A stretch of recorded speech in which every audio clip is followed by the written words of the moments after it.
Hi, this is Mark from Baker's Green Acres. Today is my August 21st sit rep, and I want to go over a few things. First is this article written by Darwin Bohr. He is my state senator, and he did an outstanding job in this article, and he goes against the party line a little bit, and I appreciate him doing that. Seems like an individual that has integrity. He encourages people to call the governor's office at 517-373-3400 and let them know how distasteful you find this feral swine issue. And you need to do that while you can. It's the First Amendment. You have the right to free speech, and you need to use that. Okay, the next thing is this summary disposition. I want to bring this to your attention, let you know who signed this. This is a summary disposition filed against me and my family. All right, in this summary disposition, they are asking that the judge nullify the trial. So they're saying, I don't deserve a trial. I shouldn't get a chance to go to trial. I don't deserve a jury, anything like that. And they want me fined $700,000. And this is being done by that man right there, Brutal Bill Schuette. He's got the names of his little minions that he's got attached to this: Danielle Allison Yoakum, Kelly M. Drake, and Harold J. Martin. Harold J. Martin is the new secret weapon, and we want to welcome him to the struggle again. Welcome there, Harry. All right.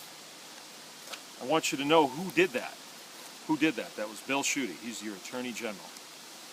And then, a week ago Thursday, he shows up in Cadillac, Michigan, right there, Cadillac News, all right, that's my hometown here, and gives an exclusive article, exclusive interview to the Cadillac News. You can read that. Michigan AG,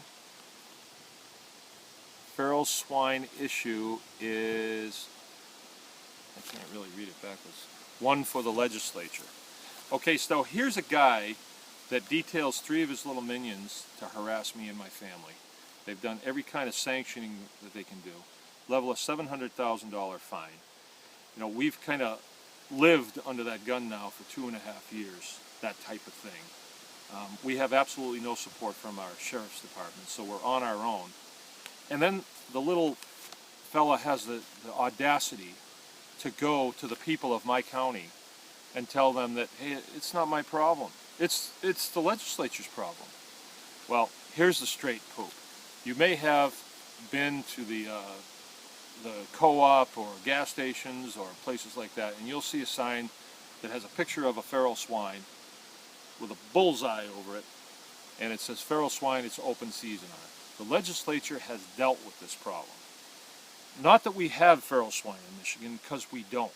But if we did, the legislature back in 2007 signed paperwork that made it legal for people in Michigan with a valid hunting license or a concealed carry permit to engage a feral swine if they see one in the woods while they're hunting or walking their dog or whatever, or alongside the highway for that matter. Now, I can tell you there are no feral swine in Michigan, because if there were, you would see them hit on the side of the road.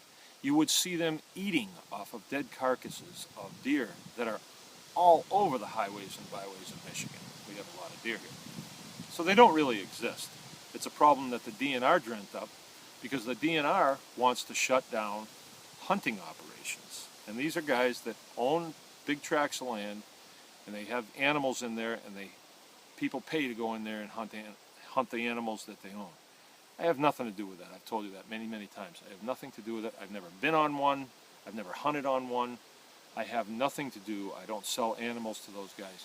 But that's what the DNR wanted to do. That was part of the game here. Now here's the Attorney General that is saying it's not his problem after all of that. He makes Anthony Weiner look like Tom Selleck, in my opinion here. Now there's a real problem with what he's done, and this is something that people need to know, and it needs to be on your mind. It needs to be on your mind. I'm going to keep it alive. The 8th Amendment to the Constitution says that American citizens are free from excessive fines and cruel and unusual punishment. Right? That's the 8th Amendment. That is law. That is the Constitution. That is what we live by. All right? It's right there with the First Amendment, freedom of speech. Second Amendment, the right to own and bear arms. And so on, down to the 8th Amendment. Now, the Attorney General is the guy that signed that summary disposition, that put that out there. Clear violation of the 8th Amendment. That is an unlawful order, and he needs to be held account to that. Absolutely held account.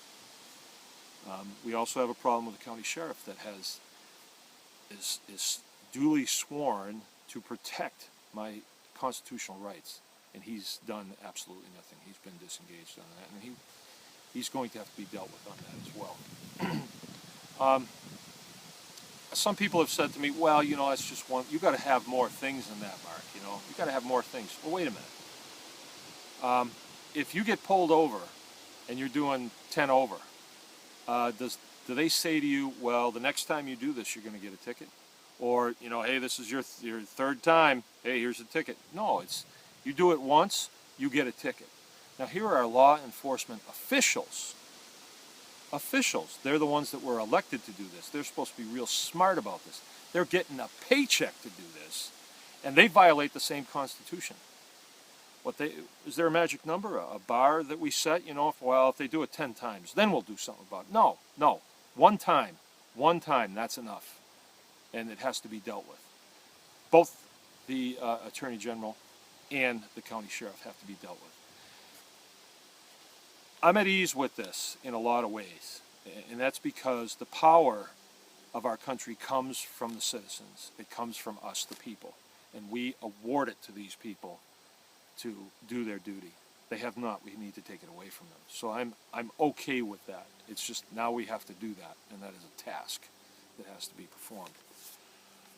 All right, that's it. The other information that I have that's kind of disheartening is the Attorney General's office has pushed back our trial from the 27th of August until an undisclosed date.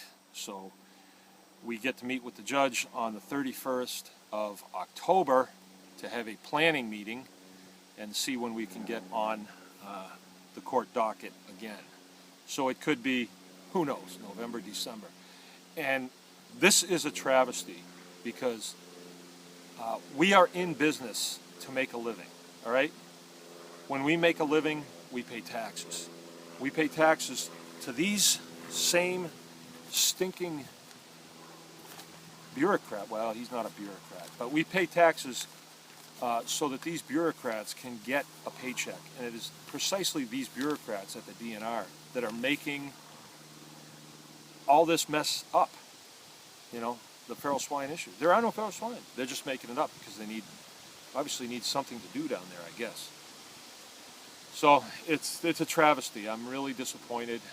It upsets me, but I know that this is part of the process that we have to go through so that people can see how our process works.